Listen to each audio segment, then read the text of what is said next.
Hey gang, this week's episode is brought to you by Royal Retros, the king of throwbacks. Hey, if you're looking for teams and leagues that don't exist anymore, but you'd like to remember them in high quality jersey or uniform format, hey, some of those teams were legendary, some of them were disasters, but they all live at Royal Retros. Check them out. RoyalRetros.com. Use that promo code SEATS for 10% off all of your purchases. Check them out now. And now, check out this episode. And that gives San Francisco a 2-1 lead. Play underway again. San Francisco in rocket red have possession of the ball. We're in the fourth quarter here at the Cow Palace in San Francisco. 9.5 minutes now remaining on the clock as Hernandez brings the ball forward. 5 of them pressing up. Atuegbu. The blast is blocked. Hernandez looks over his shoulder as he again takes possession. Again to Atuegbu. Stanton is on the left out of your picture. Hernandez there with Atuegbu takes the ball back to Andy Atuegbu. Off the wall, a pass tipped by Smiley back to Stanton. Stanton with a blast, and he is just wide on the right. The second blast on the rebound knocked down. Stanton again tries to set it up. The ball bouncing on him a bit. Back for Hernandez. Watched by Pollard, who has scored a goal. Here's a drive. That is blocked by Richard Boot. Stanton for Atuegbu. The shot deflected. They score! Neatly deflected off the back of the right foot of Johnny Moore, the playing coach of the San Francisco Fog. And that opens it up. Now it's a 3-1 contest with 8:49 remaining on the clock and a heartbreaker for Hartford. Well, Atuegbu with a kind of a weak shot, but it's deflected by Moore with the inside of his right heel. And the classic hockey play, Moore in the crease, deflects the shot. And the San Francisco Fog is celebrating. That's Moore's 12th goal of the year. I believe, or his 13th. Let me check real quickly. Atuegbu again. It's a line drive from outside. And that's his 13th goal of the year right there off the inside of that heel. Had he not deflected that ball, it would have gone wide of the mark, but his doing so makes it a 3-1 contest in favor of the hometown San Francisco Fog. And those young ladies, who are called the Misties, a dance troupe that support the team, very happy. Welcome to Good Seats Still Available, a curious little podcast devoted to exploring what used to be in professional sports. Here's your host, Tim Hanlon. All right. I don't know what podcast out there is going to give you the Misties and the San Francisco Fog, the one-year adventure that was in the MISL back in the early 80s. Hi, everybody. My name is Tim Hanlon, and it is Good Seats Still Available, the curious little podcast that is devoted to what used to be in professional sports. Of course, that's what we do around here. Thank you for finding us. And our guest this week is a conversation we've been just dying to get to you, and through all kinds of things intervening, we delightfully now offer it to you as a holiday gift. It's our conversation with the great Johnny Moore, the U.S. National Soccer Hall of Famer. And what a wonderful guy, and a great history of soccer in the United States. If you want to get a good sense of the craziness that was professional soccer in the U.S. in the 1970s and the 1980s, and frankly, all the way through even today, Johnny Moore is your guy, and almost embodies some of the outright craziness of what it took to be a pro player in the early days before a lot of people kind of really took to the sport here in this country. And for those of you in the Bay Area, you know Johnny Moore probably more legendarily than the rest of the country. But yes, for that one season, 1980-81, Johnny Moore was the player and coach for the oft-forgotten San Francisco Fog of the Major Indoor Soccer League, perhaps his best season indoors for the bulk of his career.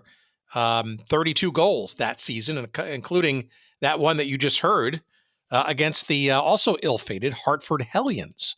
That was a game from December 26, 1980, and that was on the USA cable network with the dulcet tones of Rob Glazier, who went on to be the Winnipeg Blue Bombers voice on radio up north of the border for many years. And, of course, our episode number 19 guest, a great episode in and of itself, Kyle Roach Jr. on the color commentary. Johnny Moore doing his best in the indoor game. One of their rare wins. That was they were the worst team in the league that year. Don't remind Johnny of that.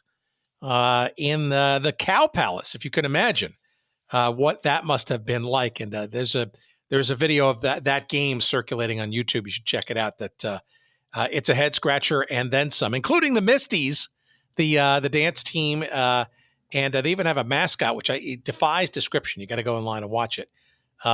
Playing and shimmying, if you will, as the boys play on the green carpet that you will see during the course of the game, comes up in many different places. Wasn't sort of fixed very well, but just part of the tableau of soccer history, mostly in the Bay Area, not exclusively, but mostly, that Johnny Moore will be regaling us in a few moments' time. A lot of people may remember Johnny from his seminal and instrumental days as part of the first few years of the San Jose Earthquakes, the original NASL version. And yes, Johnny made, a return appearance with the Earthquakes later as an assistant coach when the team in the early 80s retreated to the MISL, and when the team came back, at least in name, as part of Major League Soccer, where he was the general manager in the early 2000s. But yes, again, legendarily well-known personality and soccer aficionado in the area. The 1978 Oakland Stompers of the NASL makes an appearance in this conversation, and a raft of MISL teams, starting in 1979. The one-year wonder known as the Detroit Lightning, which you fans out there may know, not only played in Cobalt Hall there and their one season, but then was the team that moved to San Francisco to become the Fog for one more year. And then in 1981, finally found some great success as the Kansas City Comets. I think a lot of people remember the Leiweke brothers making that a tremendous success.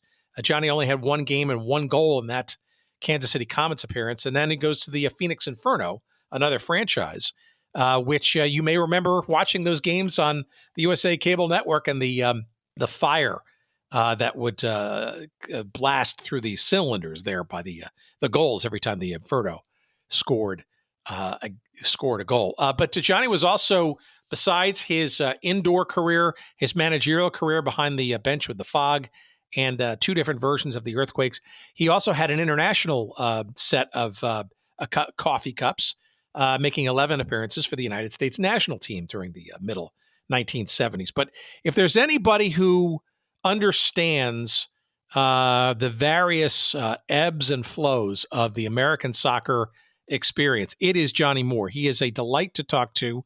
He has a wealth of information, and we're just scratching the surface of the various ports of call, and that we'll be talking about in this conversation. Let's see, we'll hear, amazing, interesting stories about sort of the Earthquakes 2.0 and 3.0 as they were part of Major League Soccer, including that the fact that Club America, the Mexican team, came very close to purchasing the first version of the Earthquakes in Major League Soccer. Johnny was there for the origin of what became very famous and sometimes notorious, but I think ultimately fantastically exciting, the NASL Shootout. So we'll talk about that. Freddie Goodwin, great classic soccer name from the past, in that conversation, and a whole bunch more. This is a wonderful soccer geek type conversation with the legendary Johnny Moore. He, of course, of the National Soccer Hall of Fame. And again, just a wonderful and delightful conversation. And hey, let's waste no more time. Let's get right to it. I am going to hold this copy of the long out of print Soccer Fever book, A Year with the San Jose Earthquakes by Richard Little, in my hand as I get ready to re-listen to this great conversation that we had just a number of months back with Johnny.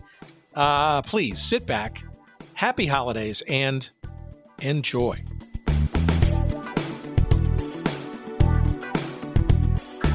We love NASL and forgotten soccer stuff. And by listening to some of our previous conversations, the importance, frankly, of all of those leagues and the people who were who are part of them. But I think the appropriate place to maybe start is kind of at the beginning. How did you even get here in the first place in the early 1970s? Maybe give us a little bit of background about where you were, what you were doing, and where you were in your budding soccer career before even entertaining the idea of coming to the States. Yeah, I'll be happy to. I had two sisters that left Scotland when I was very young. Both are married and immigrated to America, one to New York, and then she later moved to San Francisco. Second sister and her husband moved also to San Francisco. So as a 17-year-old kid, I decided my dream was America. My dream was in front of me, and I filled in all of the immigration papers and everything else.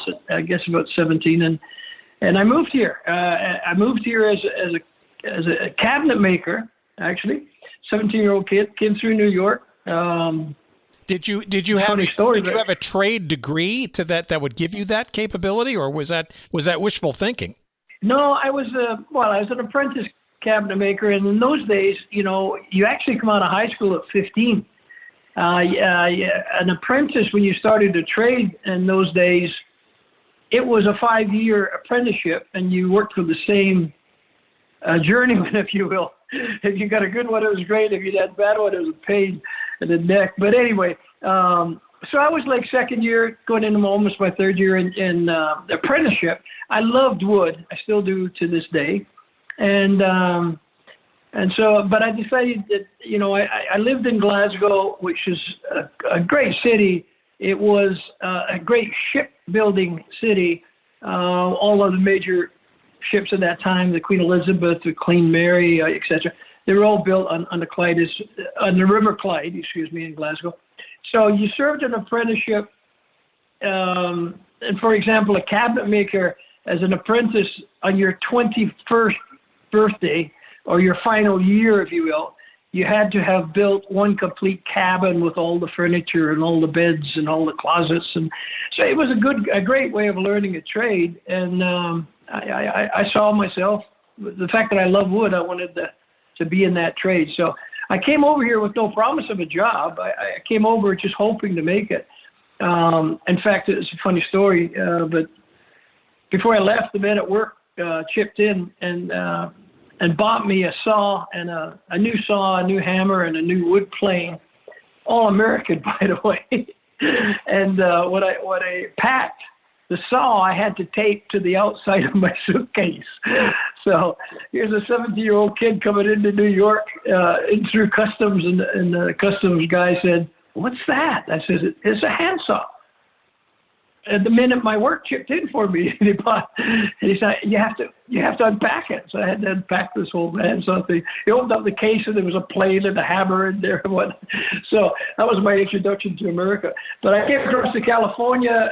Both my sisters lived there, and I settled in and quite quickly started a job as an apprentice cabinet maker, and then got into estimating and kitchen design and whatnot. So I started there, but my love was the game of soccer. Always had been. Always will be. And I started playing actually youth soccer, California youth soccer, under 18, and then graduated into the semi-pro leagues, and then eventually into the U.S. national team, actually.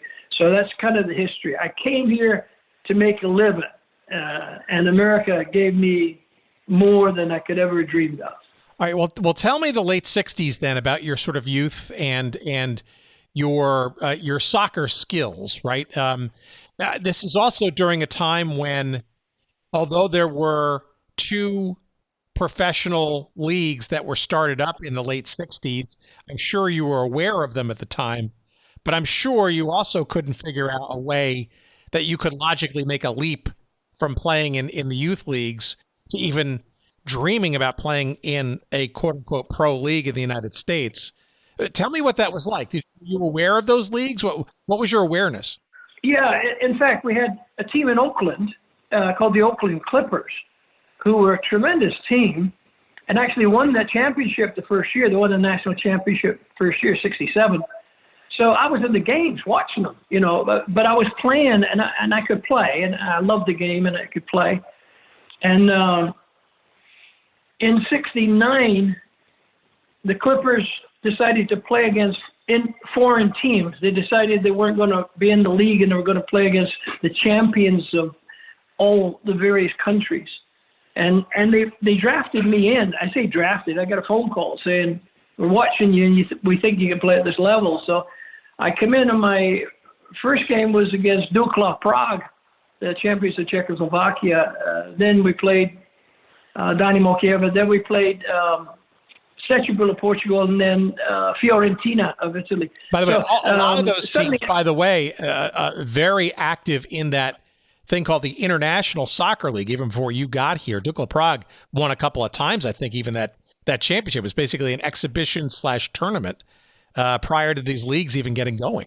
No, you're exactly right, and you've got a tremendous education in the game because not too many people will even remember that ISL back east, and Atlanta. They brought some of the best teams in the world here, basically largely out of New York, in all fairness, but Dukla was here. You're absolutely correct. The other story about Dukla was I was a fanatic, I still am a fanatic for the Glasgow Celtic. I was a kid born, raised a Celtic fan, and saw my first game when I was probably 10. And to this day, I still watch every single game they play. But the reason I bring that up is that Celtic beat Dukla Prague in the semifinal in the European Championship in '67. And so as a fan, I was reading about this Dukla Prague. And then the goalkeeper from Celtic, Ronnie Simpson, wrote a book. And I was reading it the morning we played them. So here's this kid, and part of the book was Eddie's book was about the center back, and suddenly I'm watching him. I'm sitting on the bench at Stanford University, and I'm watching this game, and the center forward gets injured. The coach says, "Get on there," and I went on, and I scored in the first 3 minutes, and I beat this guy, and I'm thinking, this is unreal. It's unreal. So, but I'm sorry, I kind of get the turn around that a wee bit, but the thing was the youth soccer in California was very good. The semi-pro was very good. And so I was getting better and better. And then the Clippers was my first real shot at professional. Same against Fiorentina. I scored the last goal in the Clippers history against Fiorentina, and they had just won the Italian championship. So we beat them 4-1. So the Clippers were a very good team, but that was my exposure to the big time, if you will, and I felt I could make a living at the game. I actually got asked to go back to Chelsea and Tottenham, and on trial. I was very fortunate. I got a letter in from both of them, but they weren't really promising me anything, and I was just married. Our first baby was born. No, not quite, but nevertheless. I simply didn't have the money, and both those clubs are saying, if you're in London, we'll take care of you, and if you make it, you make it. But I was a cabinet maker trying to make a living and raise start a family, and I couldn't take the chance, so I kind of pushed that out of my mind. Well, what do you? But a little later. Yeah, I was going. What do you remember of the Clippers? Because during those 3 years that they were there, or 2.5, right? They went from the NPSL, which was one of those two leagues, the Rogue League, I guess, that FIFA wasn't acknowledging. The second year was the Clippers, but part of the NASL, that sort of newly merged entity. And the third year you described, which is sort of this, we're done, we're just going to do international stuff because we're either better or worse off than this North American Soccer League thing. Was Mario Machado part of the mix at that point, too? Mario was doing... No, there was Mario Machado who was doing television commentary and coverage. He wasn't a player, correct? Correct. No. This is. Correct. I do remember. Yeah, I do remember him very well. Mario was very polished, out of LA more than else, if I remember correctly. But he knew the game, and he was very polished. And yeah, I do remember that name. As far as the Clippers was concerned, I watched them win the championship against Baltimore in '67. I remember the second year. But I knew all of the players, by watching them, if you will, and they were largely Yugoslavian, a lot of players from Red Star Belgrade. They were a very good team with very good two coaches, a kind of a manager and a coach. The coach was Ivan Toplak, who FIFA later hired to be a coach that's been around the world teaching coaches. So he was a very high pedigree, and it was a pleasure to play under him. But he knew I was just a kid, and he was throwing me on there, and it just so happened that, I played well, and I had nothing to lose, I had nothing to lose. But the Clippers, and ironically, even, 4 years later or so, when the earthquakes come around, a lot of the Clippers were still in the area. Gabo Gabrick, Mirko Stojanovic, the coach, Ivan Toplak. They were all still with us, and they were members of the original earthquake team. Yeah. Ilya actually, he went to Dallas after the Clippers, and then he came back to the Earthquakes the following year, I think 75. But yeah, Ilya was another guy there, and a guy called Mike Mezaros, who was a great player, played in San Diego in the league at that time. He also was part of us. And there was another Clipper joined us later in the year by the name of Milan Chop, and he was a center back, really tough guy. I think he was living in Chicago at that time. So we did the start of the Earthquakes. There was a very large Clipper presence, and I was, of course, the young guy in that group. Well, all right. So tell me this period of time then. So the Clippers essentially made it only partially through their sort of international third year, and that's in 1969. The Earthquakes, as an expansion franchise, don't show up until 74. So what are you doing? Correct. You're playing amateur and semi-pro while sort of doing the day job thing, I'm guessing. Do you? Yeah. How do you stick around and keep up the skills to even get a look in 1974 with this new franchise? Well, we did have a very good semi-pro league in San Francisco. Really good teams, really good players. Certainly an ethnic league. You got a German team, two German teams. You got a Scottish team. You got a Mexican team. You got a team from Peru. You got a Jewish team called Hakoah that was very good. To get a Vikings, Scandinavia. So, but it was great. It was all amateur. I played with the Scots, and the Scots were typical Scots. They were cheap, so they never paid me. But that was okay. I was a young Scotch guy, and I just loved pulling the uniform on and loved playing. And I played one season with the Greeks, the San Francisco Greeks, who were a great club. And I bought my first house from the money that I got signing with the Greeks. So I had my first taste of actually making money. After the playing with the Greeks, I played 1 year, and I went back to the Scots simply on pride of country, as it were. So I was making a living. I was enjoying the game. I was training. I was loving it. I was starting to coach kids. The dream that the professional league would come back was something always in my mind. But before that, we had a situation in 72 where the Olympic team, the U.S. Olympic team, came and played an exhibition against the San Francisco All-Stars, if you will. And I scored in that game, and we beat them, to tell you the truth. And from that game, I was drafted. I was asked to go to the U.S. national team training camp for the World Cup. And so, I'm sorry, this is 71, 72-ish, right? And you're only quote unquote semi-pro. You're not even with a professional club.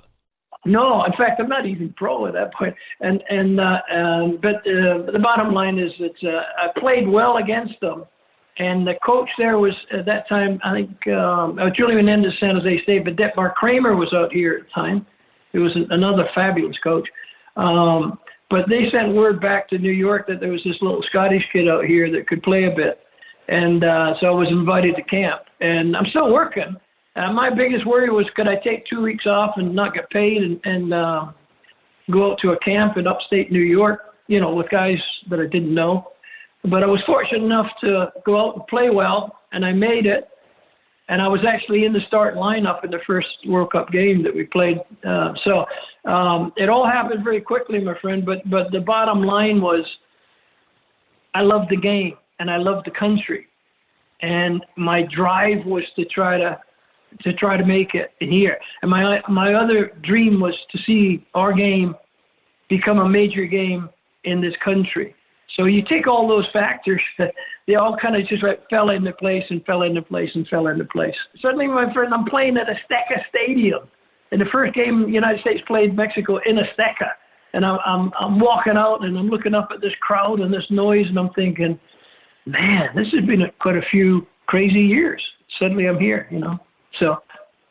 Well, it's also still a cabinet maker. It's also a really interesting time for U.S. soccer at the time, right? The NASL had really seen a ghost, and around 1972 or so was kind of just, barely stepping out of being, a 5-team circuit, and was now kind of just trying to, dust itself off and try to grow. And Phil Wisdom doing his best to kind of, grow with a couple of franchises here and there, steal a couple from the ASL at the time. Describe for me, though, 1974, and that's sort of a almost forgotten kind of year, I think, in NASL history, because it was really the beginning of the expansion era, if you will.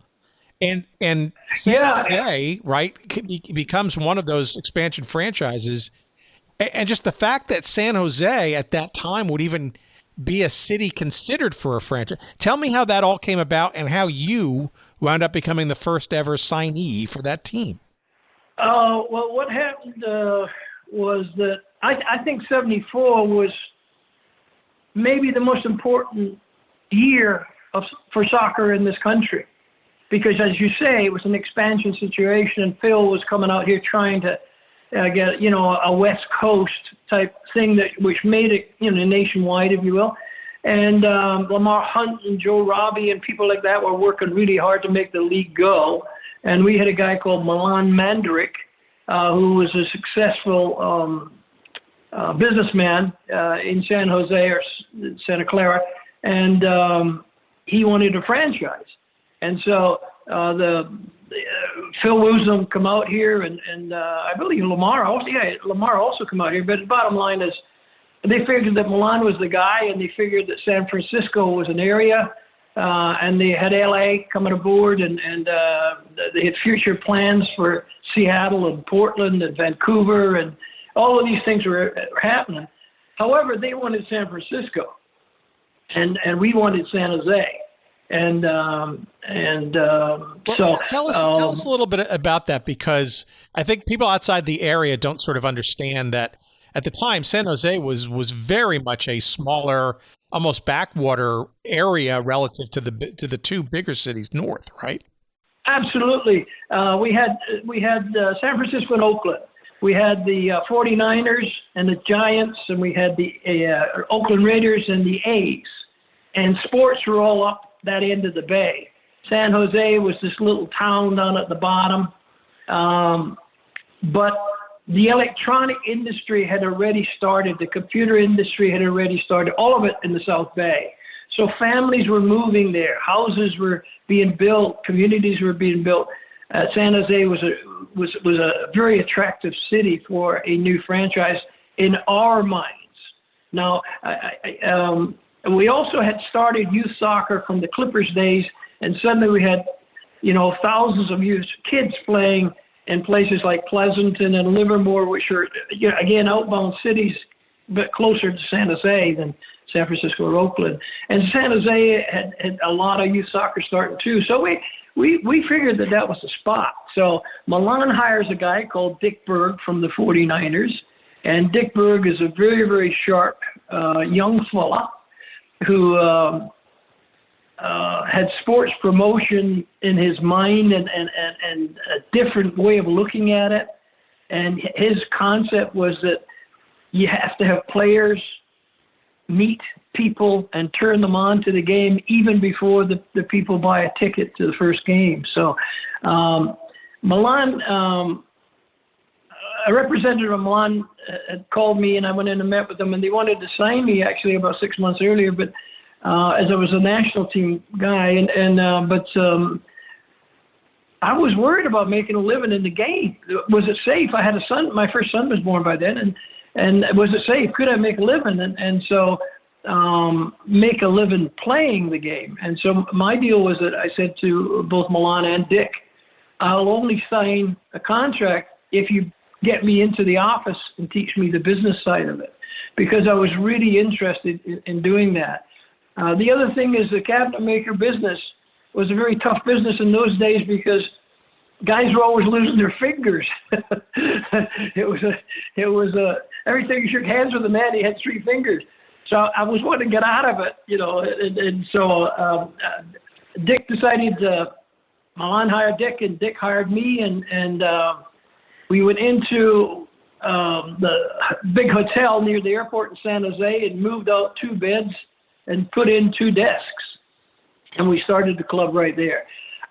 We believed that San Jose, both Milan and Dick were very, very strong against the league. They didn't want to be in San Francisco, and they convinced the league that San Jose was the place. So we had about 3 or 4 months to go out and get players, and then sell the concept of this new game, which in America at that time was considered a communist game because it was screwing up all the Little League baseball fields, and all these kids were suddenly playing this new game that nobody knew, fathers didn't know. And it was a very exciting time. And we all the players that come in one by one, we were a very tight group. We wanted to do it correctly. And all the guys put their shoulders to the wheel, and we were everywhere trying to sell the concept. In fact, Sports Illustrated, we started selling out games right off the bat in 18,000. And in those days, that was the league. It was unbelievable. So Sports Illustrated sent a writer out by the name of Tex Mall, who was a big, big writer. And he interviewed 5 families, and all 5 of them had met a player before they saw their first game. And in his language, that was unprecedented in American sports. Well, so I'm sorry to ramble there. No, that's evidence, and we've heard this from lots of other players of your era and the time and stuff. It's grassroots, right? I mean, it's the best marketing you can do. It's not the most efficient, but it certainly is the most impactful when you can make those connections at the community level. And San Jose, as a fledgling community and a city on the rise, right, seems like it was more than open arms for its very own professional team. I could see where that outreach would be just loved and reflected right back and clearly on the turnstiles. Well, you're absolutely right. And if you look, forward, 10 years, 12 years, I don't know how long, but suddenly the San Jose Sharks, the first hockey team to come in there, and they come in and they go to San Jose and they play in San Jose. So we created something that saw professional sports for the first time. San Jose play in New York, or San Jose play Chicago in national TV, and we all had great pride in it. And so the players in those days felt that this was our chance to make a real living and a good living in the game we love to play. So the players didn't object to almost being salesmen. The players actually loved meeting people and meeting kids and teaching coaches. And it was a very healthy, honest, exciting environment. And I think it was, in my opinion, the best way to promote a new sport in a new town. And I'll also say this. It's very seldom in a professional sports environment that you get to play in a brand new expansion club. Some people would look at it as a negative, but other people, certainly myself and almost all of my teammates at that time, felt we could build this, we could shape this, we could help create something that was very, very special. And here's 50 years later. We had a reunion last year, a couple of months ago, and we had 11 players still alive there from all over the world, loving it because we're like brothers.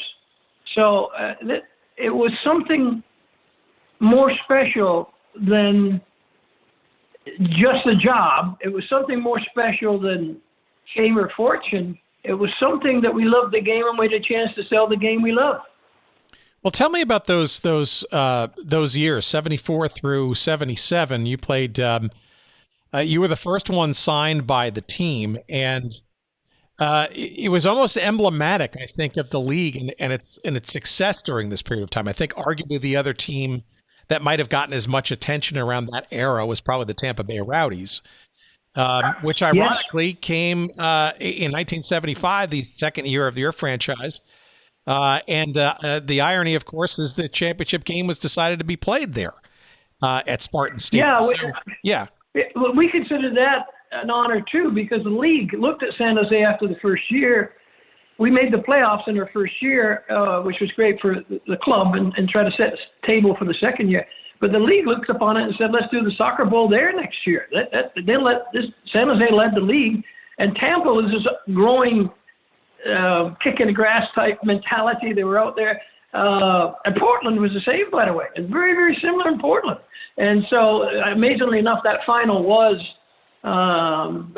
Portland and Tampa Bay. And it just so happened that we had Pele here the week before or the week after. I can't quite remember now, but and that was a huge sellout crowd too. And Pele was here for the final, and so San Jose became a big city real quick, you know. And on that subject, you know, about maybe 10 years ago, my wife and I were driving up through San Francisco, going north on a Sunday morning. And there's a main boulevard up there, 19th Avenue, and all these 49er fans were driving past us going south with all their 49er stuff in it. And the 49er stadium is just outside San Jose today. So it all changed. Now San Jose is the place. The Niner Stadium's there. The A's would love to go into San Jose, but they can't because of baseball rules. Technically, the Giants own it. But San Jose became the place to be. Tell me about Spartan Stadium at the time. Relatively small by today's standards, narrow, some would argue cozy, a little bit maybe of a home field advantage because of that. One remembers the painted versions of the field, which I know FIFA did not like at all.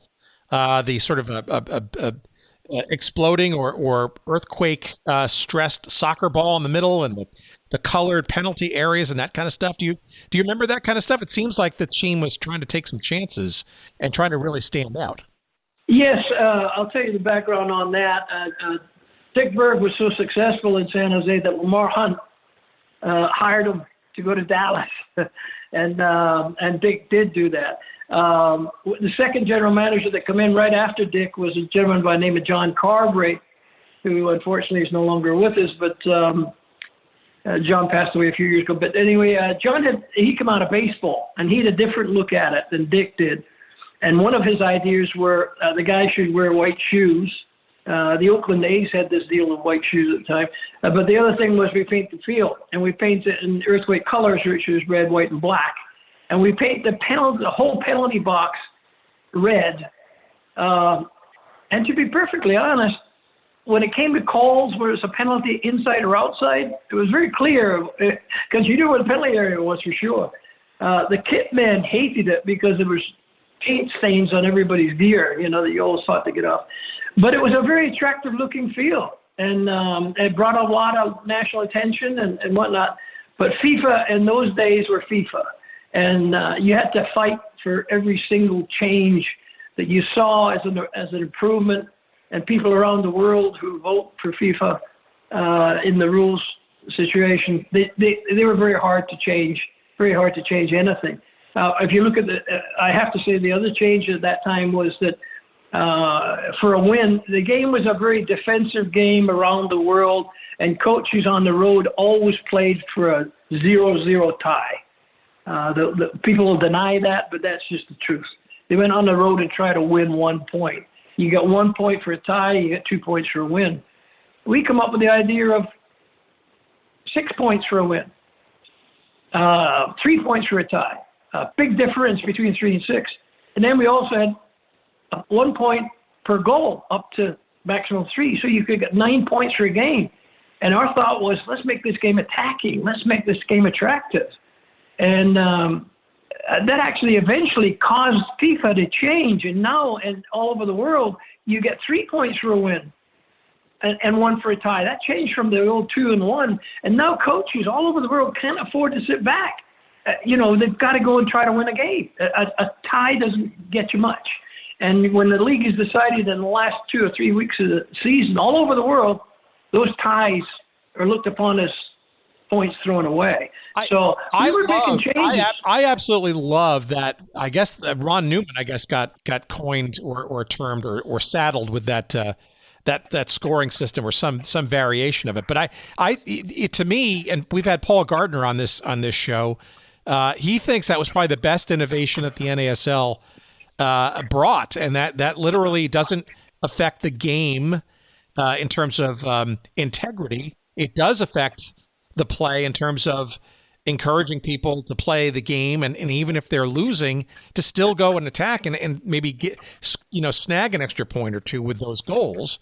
I think the sport could use it more than ever today, frankly. I agree with you, my friend.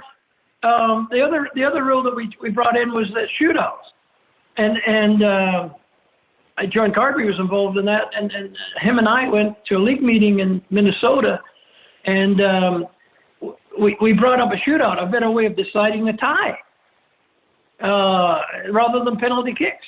Penalty kicks, the kickers should be scored 90% of the time, and we had this idea of a shootout from 35 yards and 7 seconds to pull the trigger. And some fans loved it.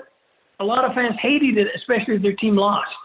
But it is, as a soccer person, it is a far better challenge and a far better example of the game skills to have a guy run in one-on-one with a keeper and try to beat them.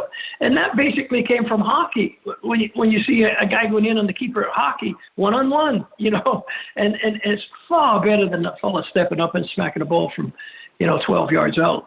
So, I totally agree with you on that too. I think that arguably it's a much better way, even especially on the international level, than the penalty kick thing. It is,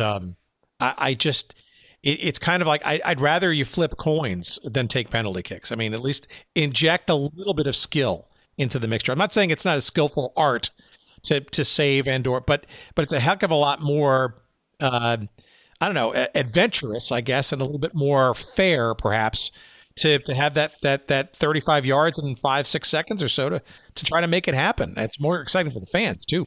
You and I are on the same page with that. I tell you, 100%. And in fact, the goalkeepers could now be the heroes because they were coming off their line and they were stopping more.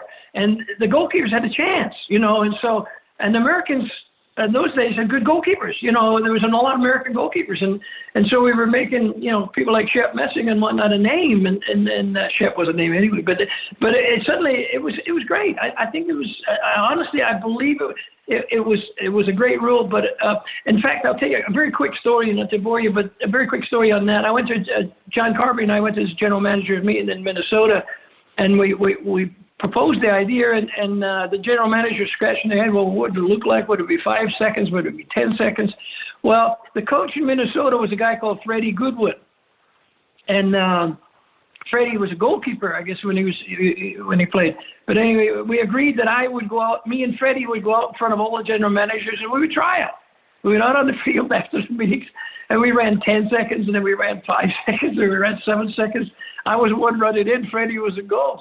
So that's God's honest truth. That's kind of the way that was evolved, Wow. So you were part of the founding and the formation of the actual shootout format.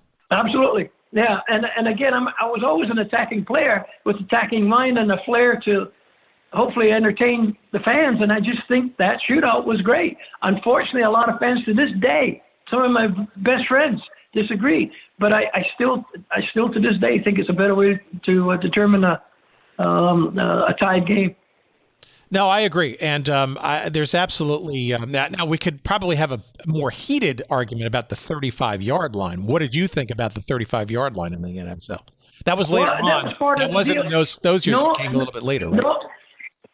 No, that was part of the deal, because part of the concept is, okay, where do you do it, from the halfway line or so we said, let's go 35-yard line. And then we said, hey, let's make the 35-yard lines, which is two of them, the offside line, which gives us another 20 yards or so in the middle of the park that a guy can't be offside instead of the halfway line. And we thought, hey, let's open it up. So that was it's part of the same package, if you will. So we put the 35-yard lines across, and however, I have to say that was a mistake. But when you're trying to experiment, you do make mistakes. Well, and the reason I say it's a why mistake. was it a mistake? I mean, I would imagine at the time the American sports fan was looked upon as being maybe a tough sell for this soccer thing. It actually seems pretty logical back in that time. Well, I should explain a little bit better what the reason I say that. First of all, I don't think there should be any offside at all. I never have, never will. To the day I die. It's a stupid rule that was created 100 years ago when the game was played a completely different system. I can imagine Joe Montana dropping back to throw a touchdown to Jerry Rice. And Jerry Rice running past everybody and catching it, and somebody say, "You're offside, Jerry." It makes no sense at all. We're here to score goals. We're here to make it attractive. But the mistake, my friend, was that by moving it 10 yards closer to the goal, in actual fact, we found out by actually playing that there's less room between the last defender and the goal. So forwards had less room to operate, not more, if that makes any sense. And it did. We recognized it pretty much right away. But we kept with it because we thought it was a good deal. Now, in Scotland, 3 or 4 years later, FIFA gave them the right to try offsides only being in the penalty area. So there was no offside even to the goal line, outside wide. So they created another thing, and the scoring went up. I mean, it went up dramatically. But again, FIFA was these old men that, had this different look in the world, and they just didn't go with it. So I've hated offsides from the first game I ever saw, and I'll hate it to the last game I see before I die.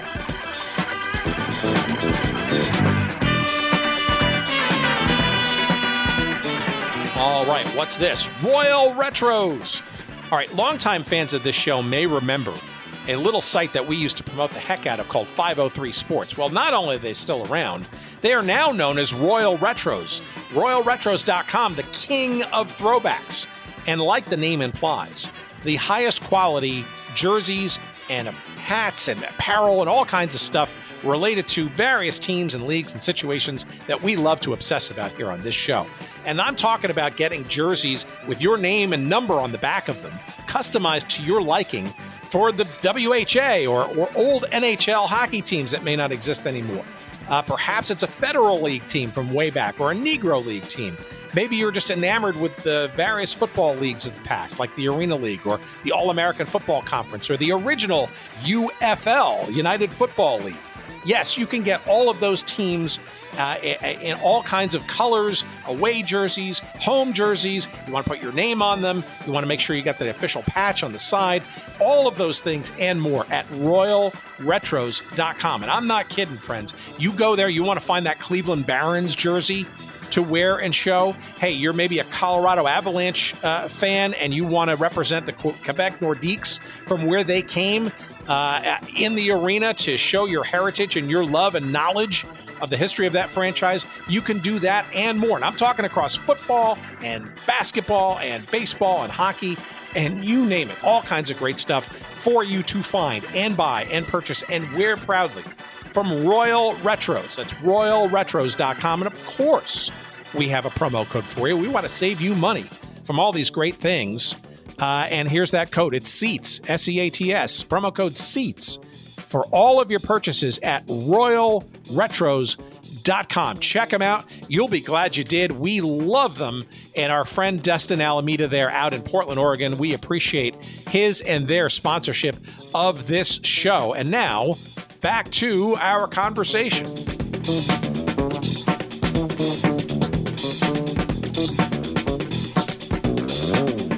Let me talk about another American twist to the game that you were also part of with the Quakes in the earliest forms of it, and then later in later part of your career, which we'll get to, is the indoor game. Now, I have in my hot little hands a book that is out of print, but I know sells for about $100 a copy, called Soccer Fever: A Year with the San Jose Earthquakes. I'm sure you have a copy of it by Richard Little.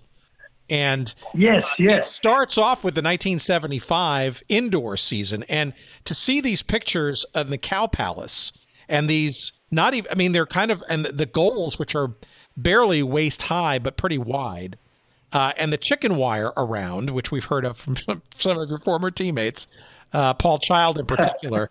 Tell me about that thing. Like, how was that explained to you that you're going to be playing on this indoor rink in the Cow Palace of all places, not the most glamorous of locales, and completely new rules to boot? What was your reaction to that? Well, the first thing was we had no indoor facility in San Jose, and that was a bit of a heartbreaker, but it was reality. And so you needed an arena. So what are you going to do? You got to look at an arena somewhere.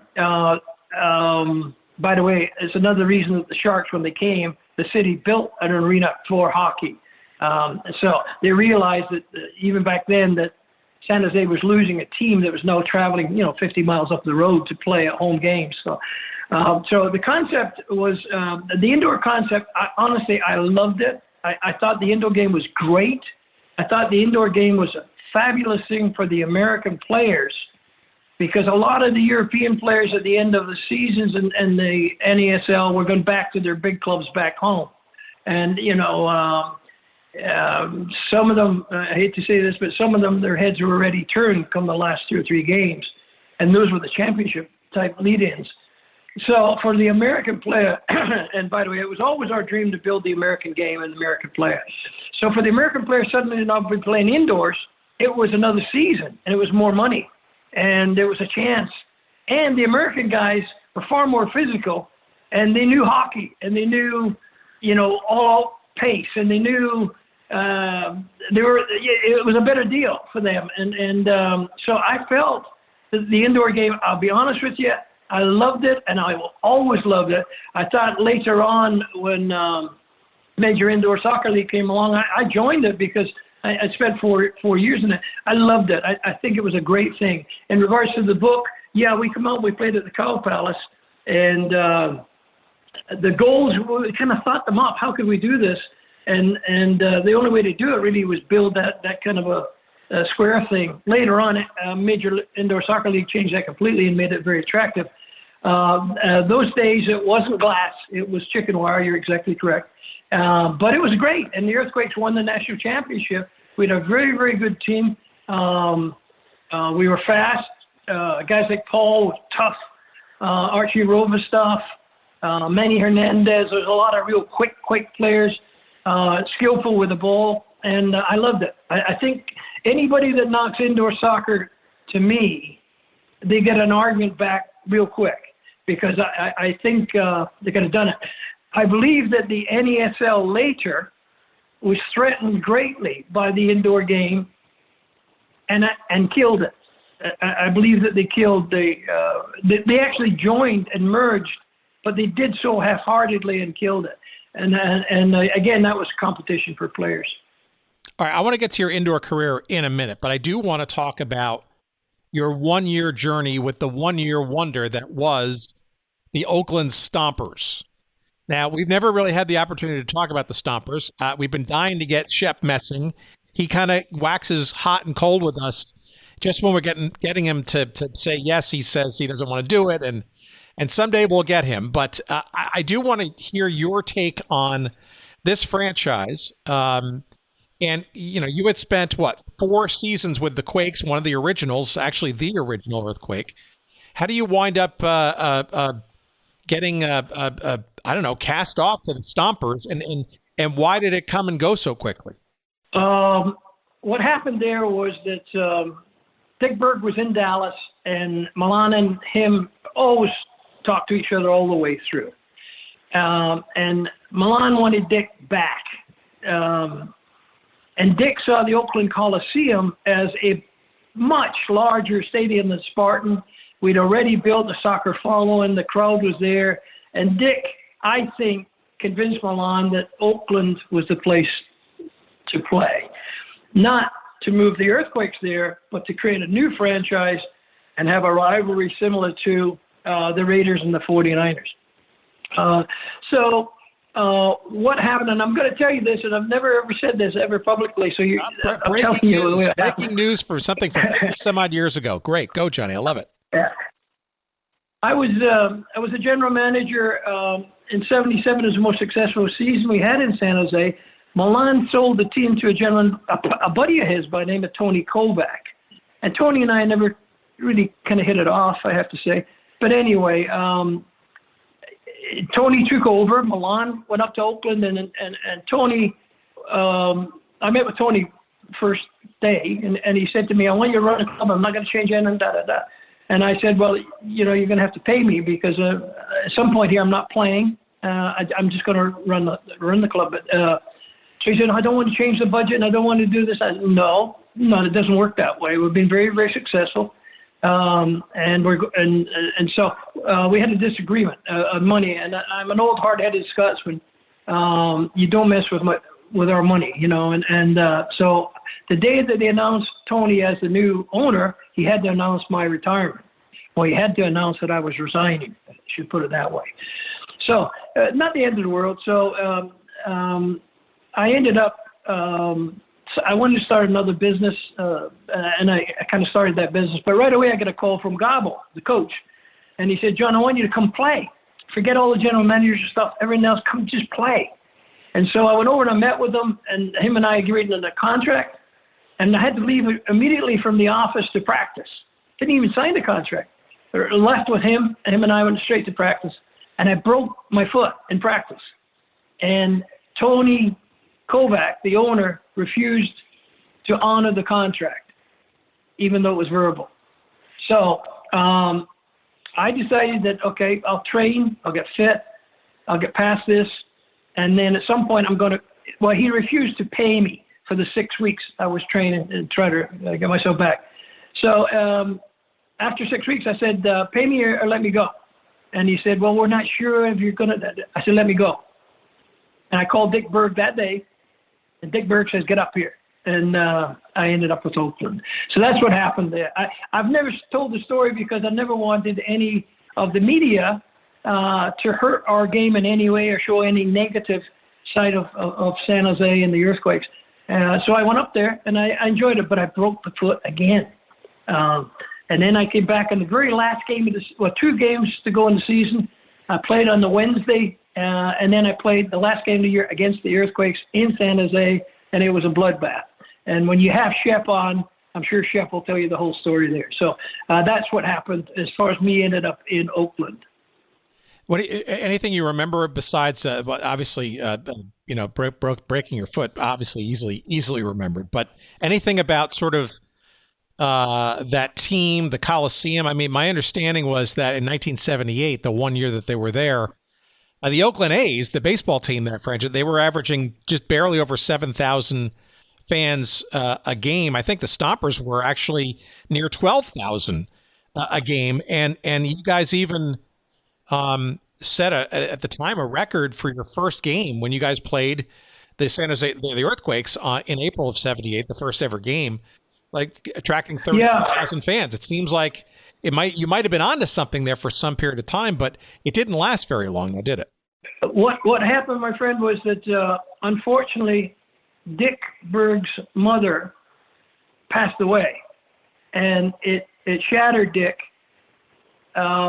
And he decided to kind of give everything up and get a trailer and go visit every major football stadium in America and write a book. And that was his way of putting his life back on track. And so Dick left towards the end of that season. So it was a kind of a broken, very difficult situation there. Milan eventually ended up coming back and buying the Earthquakes, and that's yet another story. But the thing that I remember most about the Stompers, it was fun. We were building it. It could have been great. Dick leaving hurt us badly. We had a lot of foreign players. Some of them wanted to go back with 3 games to go. And it was not the Earthquakes, I'll put it that way. Yeah, and I guess in retrospect, you look back and go, wow, a fledgling league at this time, obviously having instability in various pockets. You wonder if the Bay Area could have supported to top-tier professional teams. I mean, I guess back in the day, it didn't seem to be too hard of a grok, right? Because you got 2 NFL football teams, you got two Major League Baseball teams, but yeah, it just seems like a real oddity when you look back at it. But to understand some of the personal dynamics underneath it, I can certainly understand why it didn't last. Yeah, the stars didn't line up, and people forget, even in professional sports and professional sports management, there's a human element. There's a really human element of who drives it and who creates the contract, who creates the spirit, who creates the everything. And losing Dick, halfway through the season is very difficult. And we were leaderless a little bit because, again, Milan was a soccer guy and loved it, but he was a businessman, and his business was the number one priority, although sometimes it wasn't, or soccer was. But that's what happened there. And to hit your point, yes, if we'd have been successful and we'd have kept going there, it may have been 2 franchises in the Bay Area, but the Bay Area was certainly big enough to handle that. And we had more kids playing soccer than any other sport. We were outdrawing baseball by that time 5-1. So we had outdrawn Little League baseball 5-1. So we had the opportunity to really make it grow, but sometimes in life things happen. All right. Well, tell me about the next thing professionally that happens to you in your life, right? Which is the aforementioned Major Indoor Soccer League. How do you? I'm guessing your foot was still kind of an issue at the end of the '78, early '79 sort of time frame. I mean, were you thinking about getting back into the outdoor game in '79, and/or how did the indoor game hit your radar? No, I had come back too quick from that injury, and as I say, broke it again. It was the same bone, and really it was more like it should have been more like a 10-week, 12-week thing. So I took some time off. My business was going well. To be perfectly honest, the business I was running, it was really crazy. It was very, very high end. We were making soccer uniforms for the leagues, the kids' leagues, and suddenly we were in 21 states, and it grew bigger. And then I started to make uniforms for Nike and whatnot, and professional replica jerseys. The first order was Barcelona. It was 250,000 jerseys. And so things are going really well. But the bottom line is I developed ulcers, and I collapsed. I was in hospital, and my wife came after 4 or 5 days. I said, babe, let's just go to Hawaii and just think this whole thing out. And I was in Hawaii, lying on a beach, and I got a call from Terry Fisher, I think it was originally, from Detroit, and said, would you come out and play indoor in Detroit? And I said, this is the last time I have a chance to play. So my partner ended up running the business. I went to Detroit, and it was indoor, which I loved. And I loved indoor in Detroit. It was fun. That team was owned by Norman Lear.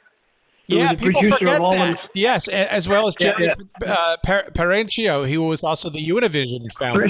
Yeah, it was originally called On TV, which was the first cable setup. Yeah, and then at that time, Norman Lear had everything. He had all the family. He had the Jeffersons. He had so the bottom line, but they were absentee owners. But I did enjoy it a great deal, and it was I loved the season. I had a good season playing wise, best season ever. Maybe the next 2 seasons. So. I really enjoyed it. And towards the end of the year, I get a call from a fella called Dick Burke. He's getting back in it, and he said he spoke to this fella was trying to buy the Oakland A's, but Dick has sold him on the concept of indoor soccer. And do you think we could buy the franchise from Norman Lear and get it out to San Francisco to this guy called David Schoenstatt? And we did. It all worked out, went to San Francisco, and isn't that something that you got to you ended up coming back to the Bay Area after that 1-year stint in Detroit? Did you preordain that, or is that just dumb luck? Dumb luck, probably, except we both loved the area, and we both loved the game, and we both thought the indoor was really hot and it could be the next big thing. And but it was tough in San Francisco because, as you say, it was Cow Palace, which is a bad area. It was broken down. They would have the rodeo, and the smell of cows was still in there for half the season. So it wasn't ideal. So the gentleman from San Francisco by the name of David Schoenstatt, who was a great guy, I said I would go back and I would coach. I would be player coach. So I did, and we had a good year. Personally had a good year playing, but the coaching it was a stupid decision. Too much ego on my part. I don't think you could coach and play indoors at the same time. So the bottom line is, David came to me and said he was thinking of moving the franchise. Would I go? And I said I will only go as a player. I just want to play my last year or two. Let me go as a player. And he said, let's get to Kansas City. So him and I ended up in Kansas City together. And again, I was the first player in Kansas City. I had a run-in. They hired a coach, and I had a run-in with that coach. I don't want to go into it any more than that. And I said to the owner, listen, let me go make my own deal somewhere else because I don't want to play here with this man. I loved the city. I loved the community. I loved the way we built it up, and I thought it was going to be tremendously successful. The president of the company was, the club was Tracy Lywicki, brilliant guy. I really liked him. And I just thought it was great, but me and the coach didn't work. So in all fairness to the gentleman, he knew I was the ex-coach and, had trouble handling that. But anyway, I'll leave that alone. So I worked my deal out to go to Phoenix, and I went to Phoenix, and I enjoyed it in Phoenix. It was a lot of fun. And those couple of years, Detroit, San Francisco, I was in 2 All-Star games, had the luxury of the honor of playing in St. Louis at the Checker Dome, sold out, and in Madison Square Gardens, sold out, which was always a dream to see Madison Square Gardens because I was a big boxing fan. I was at that game. I saw you. Great game, and too bad I didn't take more at Madison Square Garden. Yeah, and it ended up that game was amazing because this is a little Scottish fella walking into Madison Square Garden. I'd seen the greatest boxers. I was a big boxing fan all my life. I see the greatest boxers in the world, and I imagine them walking down the hallways into the locker rooms, and I'm thinking, well, how did I get here? So I loved that game. It was a great game. We beat, in St. Louis, the first year, we beat the East, and the East had all the big stars. We were the workmen. And then we go to Madison Square Gardens, and we beat them again that night. So I had great memories from there, and it was great times. Yeah, I loved it. A couple of things there. So number one, I sort of knew this, but I guess I really didn't until you kind of walked me through this. The Detroit Lightning for 1 year became the San Francisco Fog the next year, who became the Kansas City Comets the next year. I didn't realize that all 3 of those teams were literally directly connected with each other. And then Kansas City went on, courtesy of the Lywickis, to become perhaps one of the more successful franchises in MISL history. So you were kind of in the middle of all of that evolution and development. Absolutely. Same club, just rolled over. And I have to say, I was the first player to go into Kansas City then again, and immediately Tracy Lywicki had me working in the community again and doing those things. And so I loved it. It was great. It was like San Jose all over again. And I think that's, by the way, that was the reason that Kansas City had so much success. There was 4 brothers, Lywicki brothers. God forbid we'll get at least one of them on this show at some point. We are trying desperately. Yeah. Tracy was brilliant. In my opinion, it was class. Creative. There's another brother, Terry, I believe, who had the TV background. So he would do the TV stuff. He was very good. There was Tim Lywicki, who ended up president of AEG, who I dealt with later. I don't know if he's with Oakland the greatest opinion now and trying to get an NBA franchise from Las Vegas, among other things. Yeah. He and I disagreed on certain things, and he was the reason that I left San Jose after we won the the MLS Cup in 2003. So, and then there was a younger Todd, I believe was, and he was very good in promotion. So that was the 4 brothers. Greatest respect for 3 out of 4. All right. And one last thing too, you mentioned Phoenix Inferno. I mean, we can go on all these little things, but I guess I'm really curious. your thoughts. I mean, you probably were with the teams that had probably the most outlandish wind-ups before the game started. I mean, with the Detroit Lightning, the Fog, obviously, you had that sort of going on. The Comets had a great laser show, and the Phoenix Inferno, I remember vividly watching those games on the USA cable network and waiting for a goal to get scored, even though it was late at night on the East Coast, because I wanted to see those flames come up from the into the rafters. Yeah, I enjoyed my time in Phoenix. I really did enjoy my time. There was unfortunately the owner that year got killed in a car crash towards the end of the season. But I enjoyed Phoenix. I thought it was great. They had a lot of talented players there. But I got a call right towards the end of the season from San Jose, I got a call from a guy in London, and the bottom line is they asked me to go back to San Jose, and Milan had rebought the club at that point, and Milan had the club for a couple of years by that time, and this guy wanted to buy it off Milan and asked me to go back and run the club again. So my love was in San Jose. My love will always be in San Jose. My kids are born and raised there. My wife is born and raised there. And so we retired and headed back to San Jose. All right. So a couple of more things as we sort of round this out. So you went back to then be an assistant with the general. What was your role with San Jose when you went back? They were in the MISL that 1 year, right? Oh, yes, I think you're right. In fact, I think I was at that point. I went back and I was at first the assistant coach, and then the thought was I'd take over as GM as it went down the line. But I think it was assistant coach originally under a gentleman by the name of Roger Thompson, and we played indoor. At the Oakland Coliseum, funnily enough. Isn't that ironic? Yeah, it's all kind of running together. The next biggest jump for me, to be quite honest, is coming back to the major league soccer in 2003.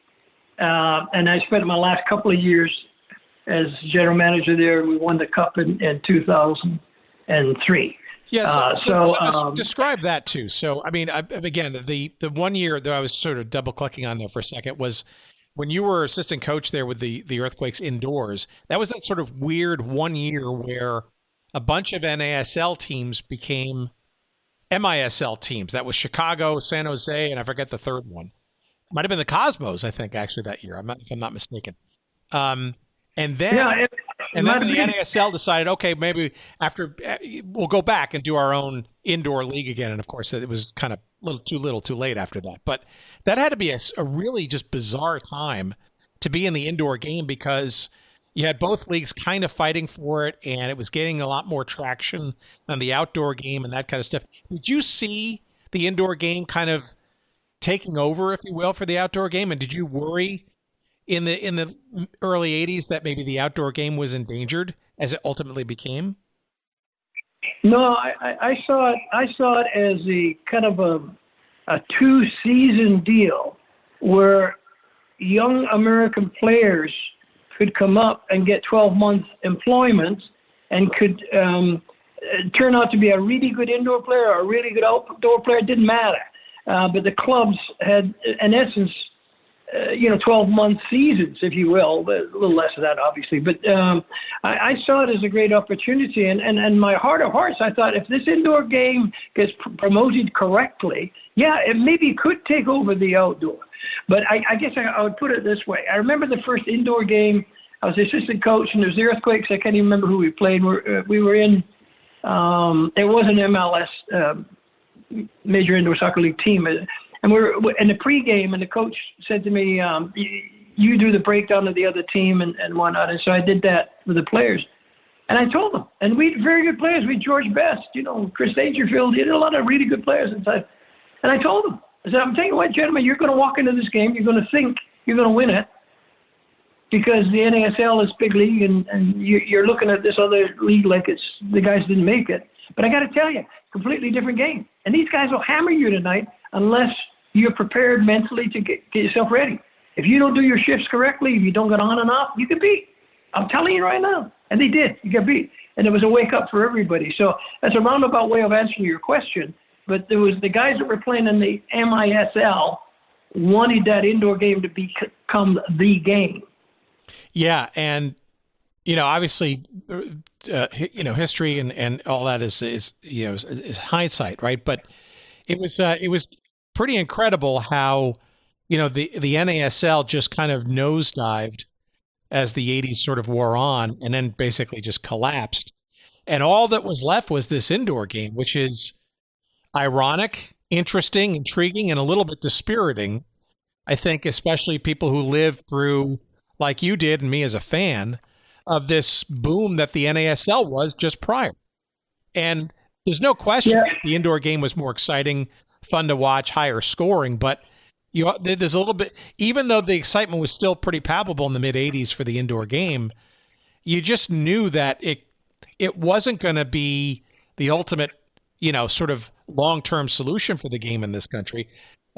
And when we didn't get the World Cup in '86, right, it just kind of seemed like, well, this is kind of it. It's a hollow version of the game, and I don't know. Maybe we have no future in the game, if you will. Well, I think you were back east at the time, and you saw it up close. But the Cosmos basically ruled the roost, if you will, as far as finances at the latter part of that. And then the owners of the Cosmos went to FIFA and wanted the World Cup and all of that sort of stuff. And FIFA was still old. FIFA wasn't listening. And so they took their toys and went home. They picked up the ball and went home. And the league, in my opinion, died simply because the Cosmos ownership said we're no longer playing. That was a golden goose as far as I was concerned. It's probably an oversimplification, but it's what I honestly believe. And things were not the same after that. And so when the Cosmos went, the chips started to fall because everybody else was, how do we work these budgets? How many games are we going to play? What's the indoor future? My dream at that time, quite honestly, was that you would have a fan who loved outdoors and kind of liked indoors. And you had a fan who loved indoors and kind of liked outdoors. And I think that could have happened if they would have got the right exposure and would have handled it correctly. Yeah, and there was a lot of discussion during those years. Even the American Soccer League, which was on its last legs, was talking about this sort of dream of having an indoor-outdoor season, full 12-month out of the year, player contracts and that kind of stuff. And you could essentially have kind of 2 seasons, keep everybody sort of playing a working wage. It seems like that could have been a really good idea if only executed better, but I guess we'll never really know now. But let me... No, and again, it's just the ownership, individuals and egos, and your return on your investment, they're all looking at it totally differently. Your return on investment on the Cosmos budget as opposed to a Hartford budget, totally different aims and goals. And so, unfortunately, that happened. But I have to tell you, even all of that, I always felt the game would come back. I always felt that Major Soccer League was another chance, a chance to learn from some things. The people in Major League Soccer honestly wanted to forget all the history. They didn't want to talk about the Cosmos. They didn't want to talk about the earthquakes. And I think that was a mistake. But the fans actually proved them wrong because the fans wanted the name San Jose Earthquakes, and they wanted the Portland Timbers, and they wanted the Seattle Sounders, and they wanted the Vancouver Whitecaps. So the fans were still there, and that helped Major League Soccer grow and develop. All right, well, let me talk about this sort of last chapter. You've been gracious with your time so far. So no, I have all the time in the world. Well, don't hit me up on that because we might just be here all night. So hey, as long as you can edit it out to be some kind of a regular program. I know my friend, I'm a retired man. I love the game. I appreciated listening to you and the first couple of things I heard from you.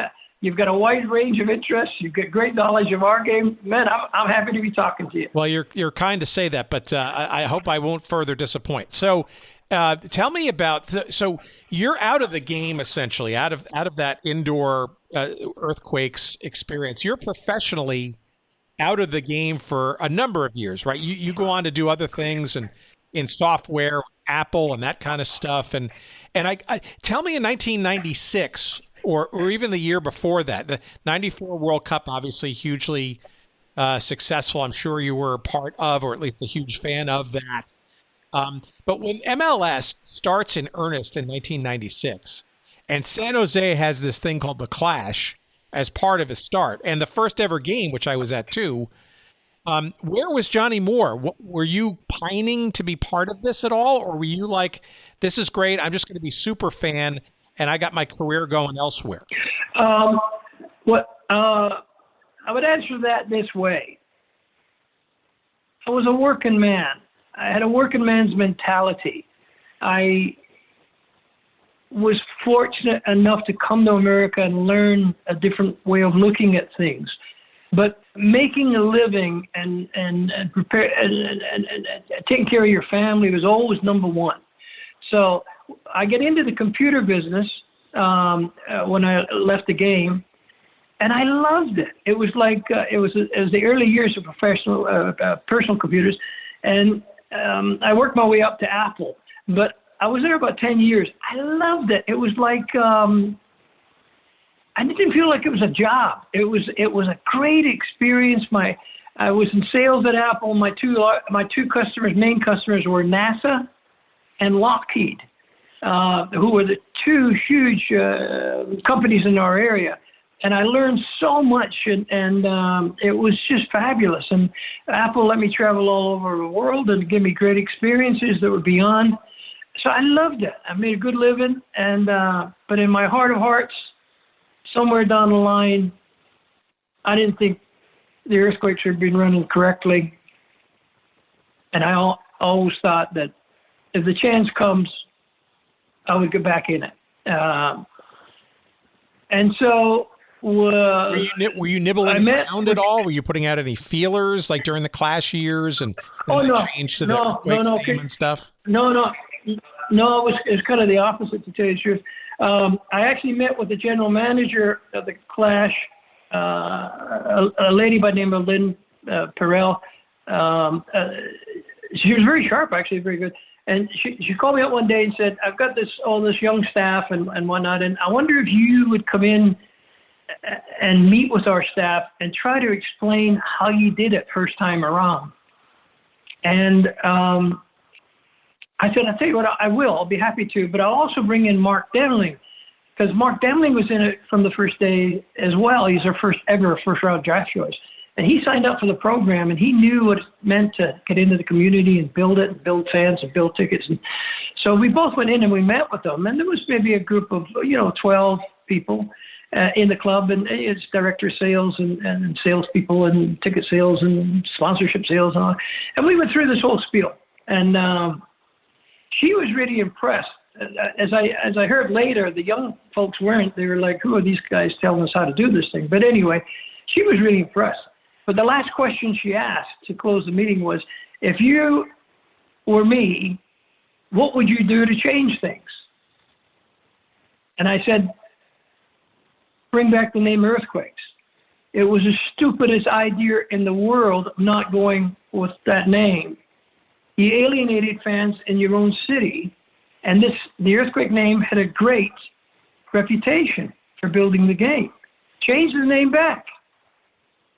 It met with a wee bit of silence, but she actually agreed with me. And then she went back and changed the name. It got her fired because the league office was furious at her, but it was the right thing to do. And a few years later, I get a call. So I didn't want to be involved. I was simply giving advice about something I cared deeply about, as was Mark. Years later, I got a call from the president of the Sharks, a gentleman by the name of, goodness gracious, it's terrible. I wish I could help you. Goodness. I don't know off the top of my head. Yeah. Greg Jameson. He was the president of the Sharks, and they were very successful, and they'd done really well in San Jose.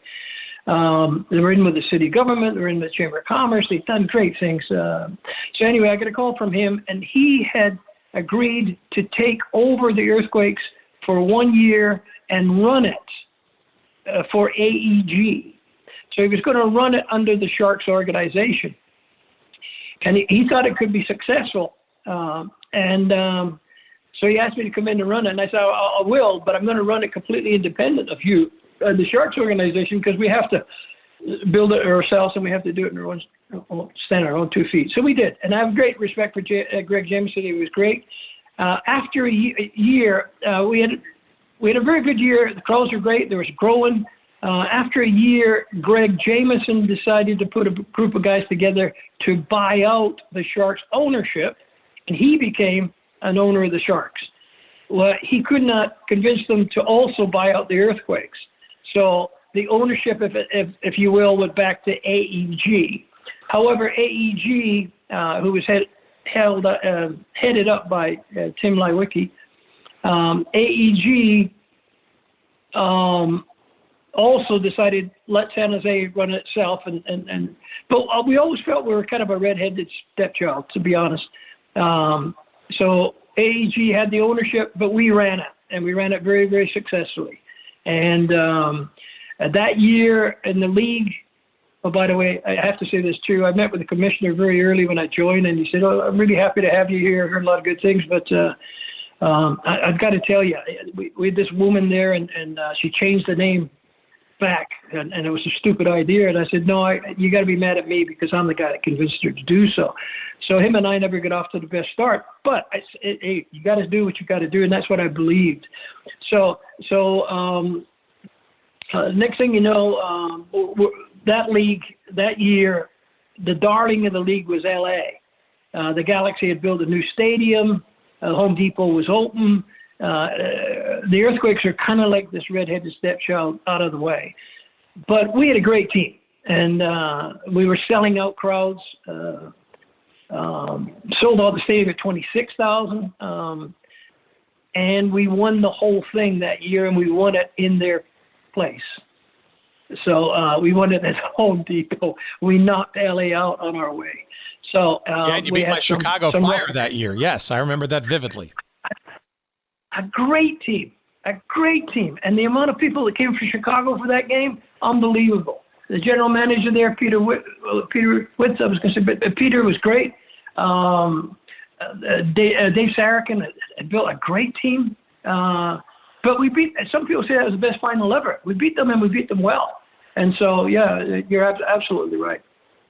So, all right. So tell me about sort of the denouement then, right? Because that Earthquakes thing, I did not know that you were sort of the chief instigator of that. It's interesting because it took a while, but clearly that also then laid heavy on Vancouver and Portland and Seattle, and sort of a remembrance of what was before, right? Not sort of in shame, but sort of legacy, right? And this is sort of the roundup question I'm going to ask you, because it gets really interesting when, the decision was made to move the franchise to Houston. But in return, ultimately, San Jose gets a quote unquote expansion franchise 2 years later in 2008. Also, though, by the name of the Earthquakes. So I know you weren't involved in that specifically, but you have a psychic and a legacy connection to this franchise. Where does it seems to me like this current version of the Earthquakes, right, has truly embraced its history, right? The 50th anniversary, all that kind of stuff. Yes. Sadly, not a great season on the field, but it feels to me like this franchise has really smoothed out those edges, those gaps between what exists now and what originally existed in 1974. Was that by happenstance, or do you think that's people like you who have stuck around either professionally or behind the scenes or somewhere in between to kind of keep that legacy, that flame kind of alive, and to sort of to make that history kind of complete? Yeah, I think common sense comes into it. in sports promotion, the Green Bay Packers are the Green Bay Packers.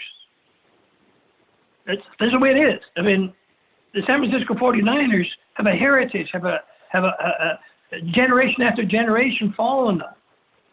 The San Jose Earthquakes, the Seattle Sounders, the Portland Timbers, Vancouver Whitecaps, in particular, they have fans who love that club. They had fans whose fathers and mothers loved that club before them.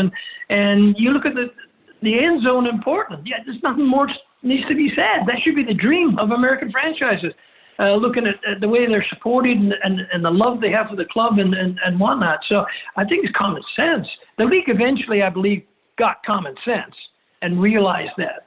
But if I could, I'll answer your question a little bit on the Houston situation, because I think it's important you understand.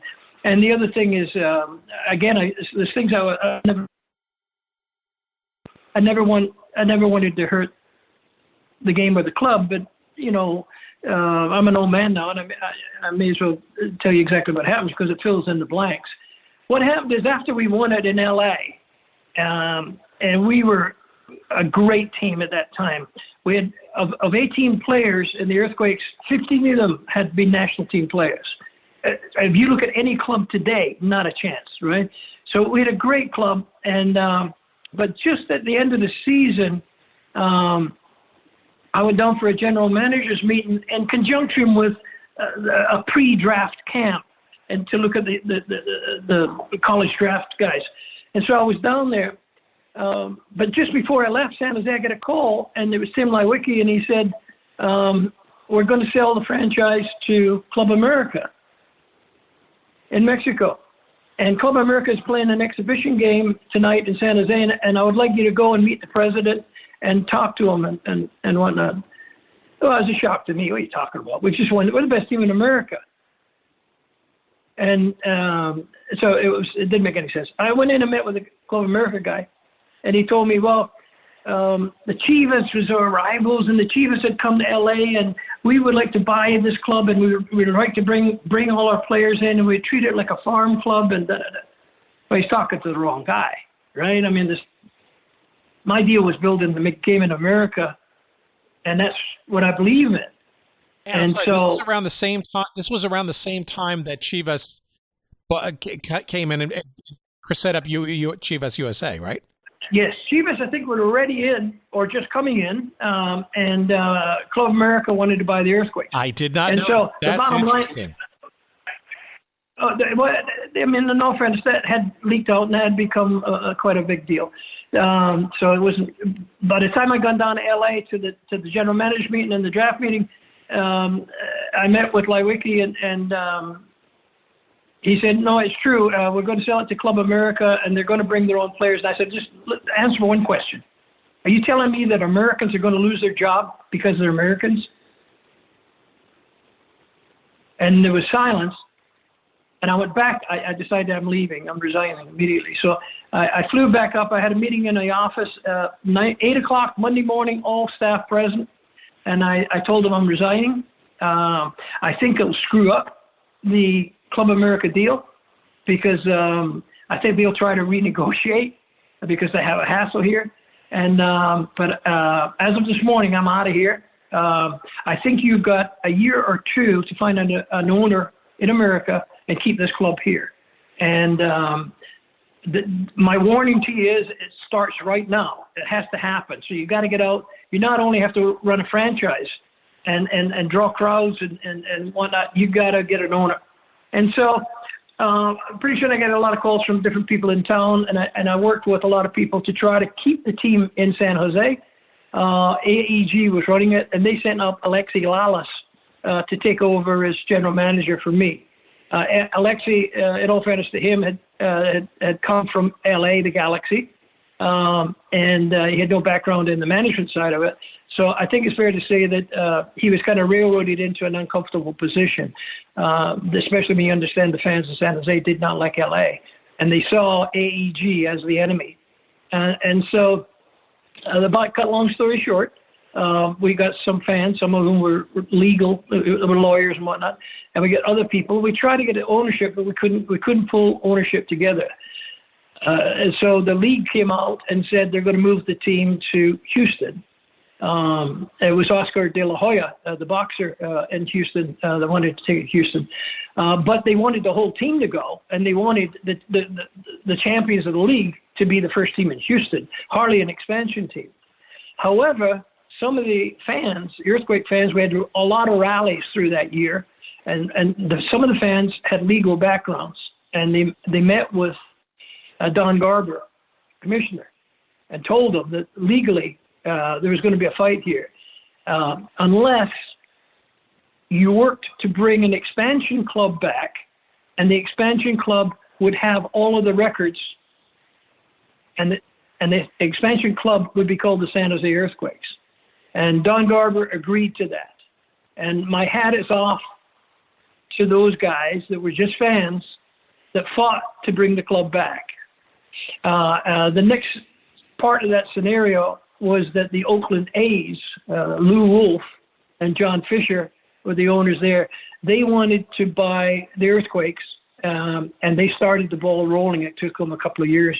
I still believe that they wanted to come to San Jose and form a club in San Jose, because then they would have the ability to also sell the Oakland A's, who they wanted to move down towards San Jose, but they could sell Oakland A's tickets as opposed to the Giants tickets in San Francisco. The Giants had the right to San Jose, and so they fought that.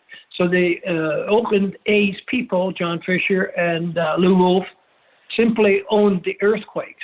And in my opinion, they come in kind of with the wrong attitude, and it's been all this time, and it's been tough for them to turn that attitude around. They didn't come in with a soccer mentality. They come in with a baseball mentality.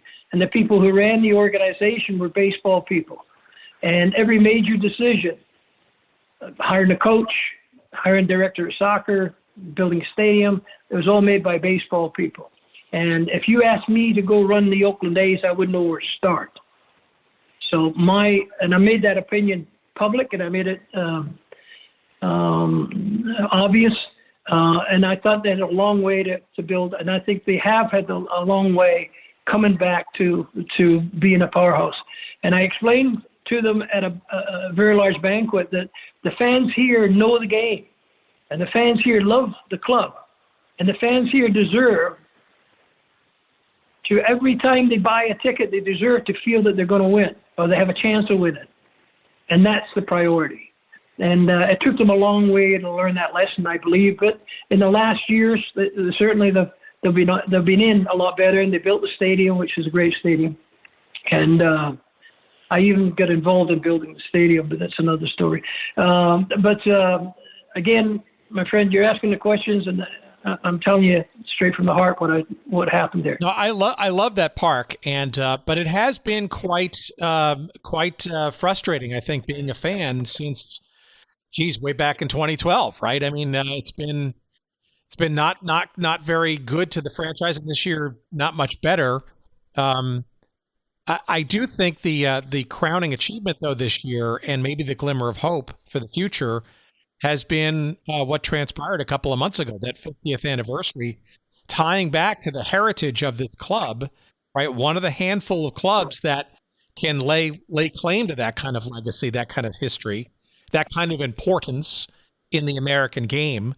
I got to think that those reminiscences probably had to keep the flame burning a little bit brighter, so that this, the current lagging on the field will be hopefully short-lived and maybe help sort of fuel some successes finally for this franchise that sure as hell deserves it after a long time not winning much on the field.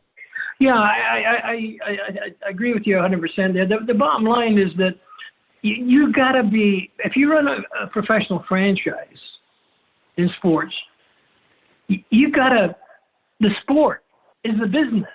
And people don't understand at times that that's the business. That's what it's all about. And they come into it and spent years bringing in, they didn't bring in the players. They didn't bring in the coaches. They would go around the world doing searches for players. And who's going around the world if they don't know the game themselves? Who are they taking advice from? You taking advice from a league office? The league office is the enemy in a lot of regards. I mean, they've got 20 teams to worry about. You've only got one. So the bottom line is that the mentality, it's got to be right. It's got to be a soccer mentality, and winning and club is everything. If I could explain it two ways. One, at Liverpool Football Club, they had a manager by the name of Bill Shankly. He took over Liverpool, and he loved the club, and the club loved him. He ruled it with an iron fist. If a person died in Liverpool, a fan died, they would ask their ashes to be spread on the field. Shankly would spread them himself. The bottom line is, that was his responsibility as a manager. Everybody that grew up in Liverpool, that was their family. On the field, they were part of the club. The club is the club is the club is the club. And that's the way I feel you have to look at professional sports.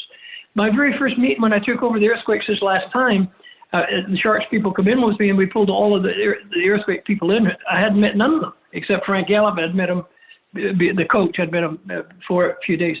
But I come in, and the very first day I said, I want the trophy sitting in the middle of the table. It was a big boardroom, and the trophy was sitting right in the middle of the table. Now, the Sharks had never won the championship. But I said right then, hey, everybody in this room has got to understand. That's what it's all about. It's all about winning. It's all about winning, and it's all about soccer. If you don't really love the game, you may as well leave now, because you're not going to have a problem somewhere. Everybody's all in here. Frank's done his job. He's the best in the league at his department. Every department has to be the best in the league.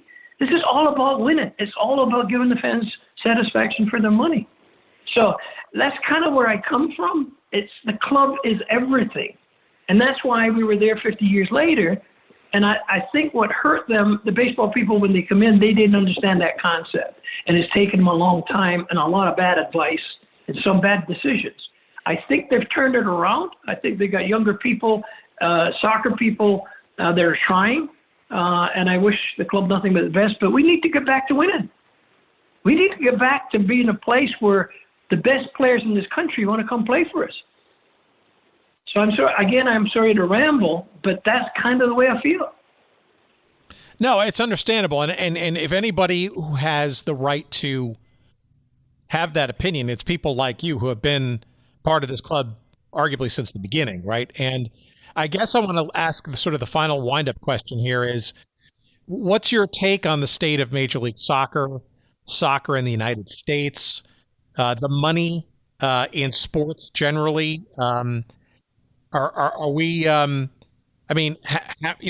teams approaching in Major League Soccer? I mean, are we getting a little too big for our britches, given where we came from in terms of history of the sport in this country? Or are we kind of just at a tipping point, given the popularity? And stop complaining, Tim, because this is a dream maybe 30 years ago that is now starting to come to reality in terms of its popularity. Well, yeah. I mean, when I look at Apple TV and I look at some really good things that are happening, and I look at the advancements, and obviously the players are making a lot of money. There's some very positive things there. But my friend, I got to be honest. I think you got to look at the top down.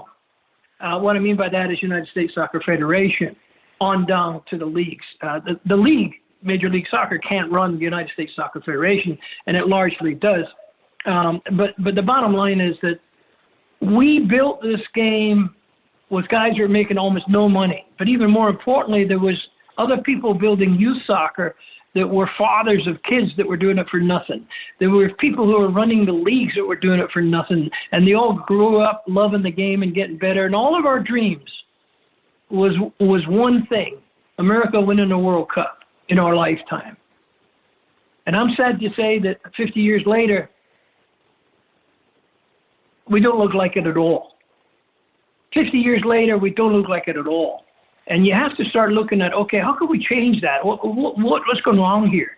And the bottom line is United States Soccer Federation, in my opinion, and this is a guy who was so honored to play for the country. When I pulled my jersey on the first time and I looked down and I saw that badge, I would have run through a wall for him.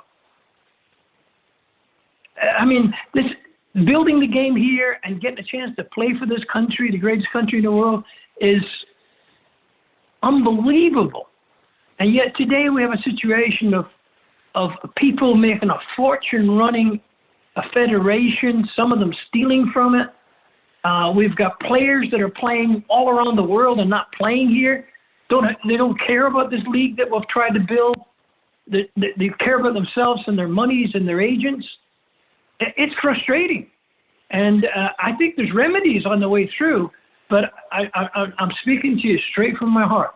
When years ago, when the story came out with Chuck Blazer, the USF, United States Soccer Federation guy, banned for life for conspiracy and corruption. The U.S. Department of Justice gets involved.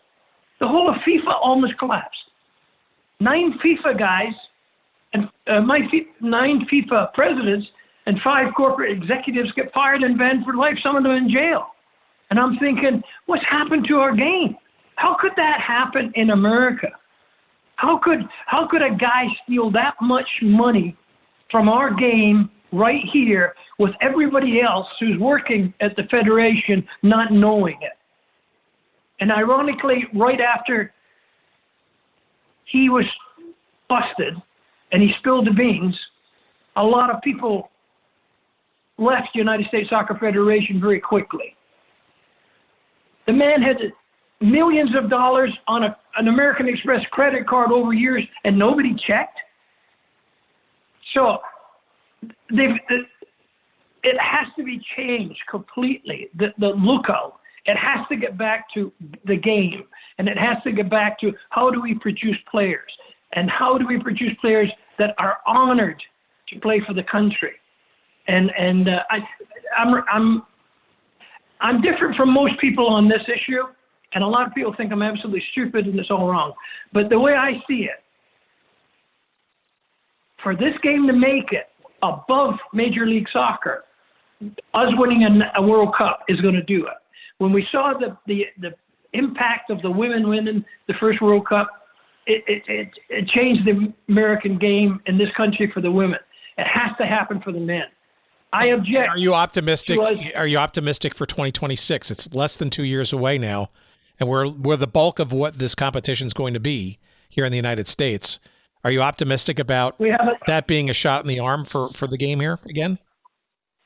I think it'll be shot in the game, but nevertheless, it's spread over in Canada and Mexico as well. So I think it'll be a shot in the game, but it'll be a shot in the game if America qualifies, pushes, goes through quarterfinal type levels. It'll be a success. But the bottom line is, right now, our players are spread all over the world. A coach, to pull a team together, they've got to travel all over the world. They're playing with 24 different teams, with 24 different coaches, with 24 different outlooks on how they play, with 24 different systems. And then we'll pull them in for a week and pull them together and then expect to win a World Cup. You got to be kidding me. The whole thing has to change mentality.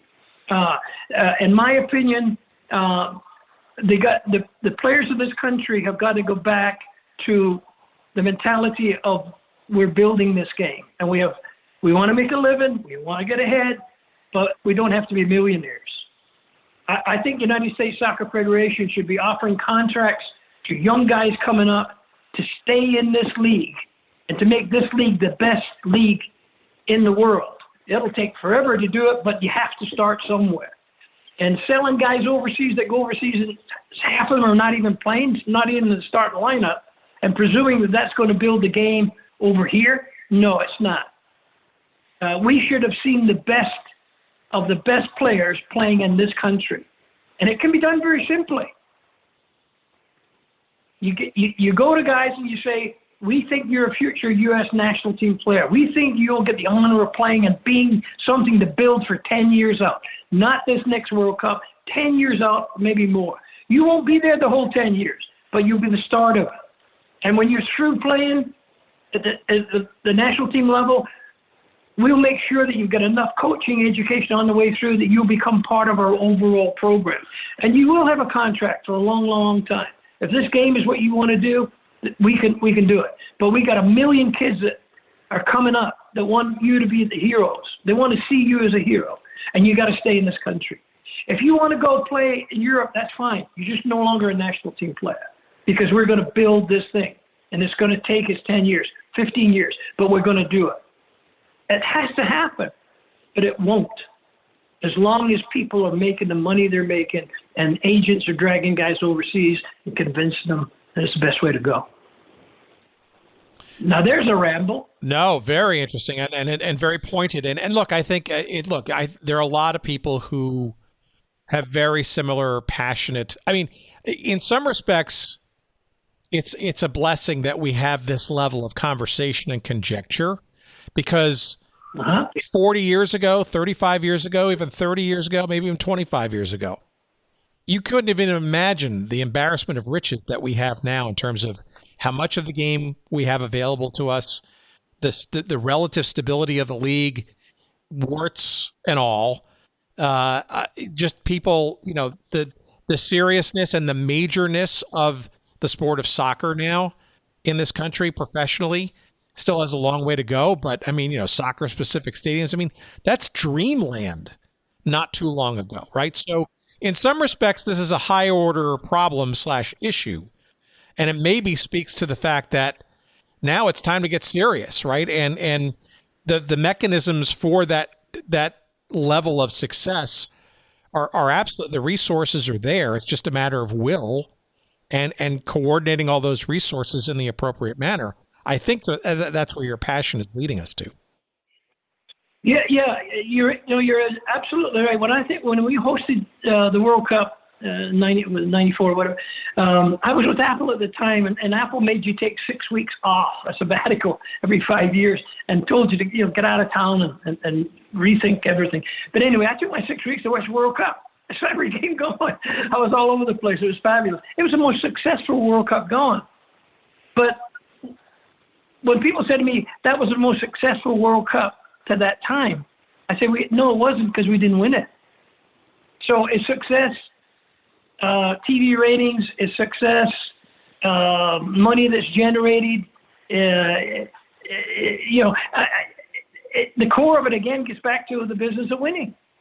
And so I want to see us produce a United States national team that can win. And we've got a chance coming up. We'll have a lot better chance in 10 years, but we're going to have to rethink everything.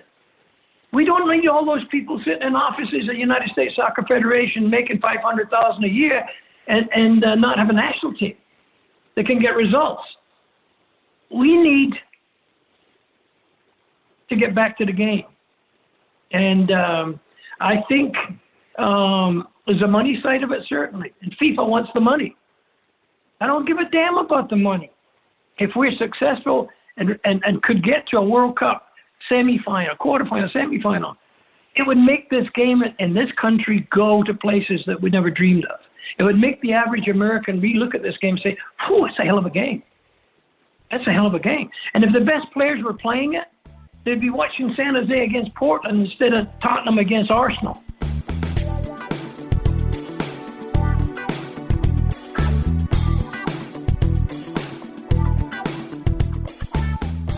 How fun was that? My goodness.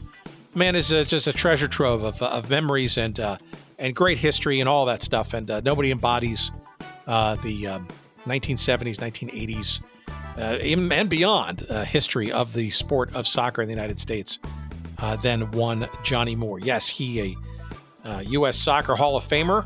You can go visit his entries and a couple of other memorabilia pieces there at the Nationals. National is the U.S.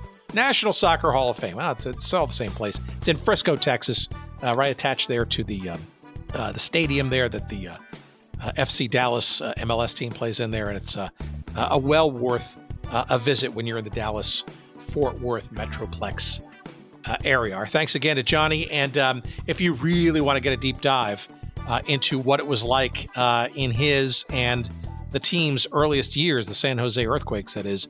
I highly recommend an out-of-print book, but we'll have a link for it on our website at goodseatsstillavailable.com, called Soccer Fever by a guy named Richard Little, Lyttle. Soccer Fever, a year with the San Jose Earthquakes. It came out in 1977. It recaps the 1976 season as well as the years prior, from 74 onward, of the San Jose Earthquakes, which, as you heard in this discussion, this conversation, Johnny was an instrumental and crucial part of. And it's a wonderful throwback, and highly recommend getting your hands on a copy of this book, out of print, but readily available. And while you're on our website as well, checking that out at goodseatsstillavailable.com, make sure you also check out all of our various episodes. We post them all there for you. And if you want to convince one of your friends, your family members during the holidays to give our show a bit of a sampling, well, there's no better place than to send them to the website. And they can, look at the search bar there, and they can listen to an episode or 2 or 10 or whatever they want to do, and somehow convince them to finally add it to their podcast feeds, and they can get every single stinking episode we get the second we drop it on the interwebs. So there you go. While you're there, why don't you also check out our merch section? If you've got a couple of extra bucks of Christmas or Hanukkah cash, put it to good use with some forgotten sports memorabilia and garb, if you'd like. We've got some great merchants there for you to check around and see some things with some San Jose Earthquake stuff. There's a lot of MISL stuff. Our friends at T Public, lots of great shirts and stuff there. Oldschoolshirts.com, a lot of great stuff there. And RoyalRetros.com, our friends out in Portland, Oregon, Dustin Alameda and his pals. All kinds of great stuff for you to check out there. And of course, we appreciate when you make a little purchase there. We get a couple of shekels of referral love. We appreciate that. You can also buy us a cup of coffee, if you'd like, proverbially, by clicking on the little blue button there you see on the site. From our friends at Ko-Fi, we'll get a couple of bucks if you like what you hear. We don't charge you for this, so, we appreciate that too, in the spirit of holidays, both past and present. We appreciate that. Our not only our website, but our email is hello at goodseatsstillavailable.com. Make sure you get all the S's correct. Hello at goodseatsstillavailable.com. Our thanks, of course, as always, to the wondrous Jerry Payne Audio Excellence, working hard through the holidays. We appreciate that. And we appreciate you for listening during the holidays. Hope they're all treating you well. Hope you're staying safe, not too much eggnog. And stay tuned for next week. We got a great annual roundtable conversation. I think you'll enjoy that as we kind of regress into what the heck happened in the realm of forgotten sports in 2024, and gaze into the crystal ball to see what might await us in defunctness and then some in 2025. Give a listen for that. That'll be hitting your feeds next week. And until then, please enjoy the holidays responsibly, will you? See ya.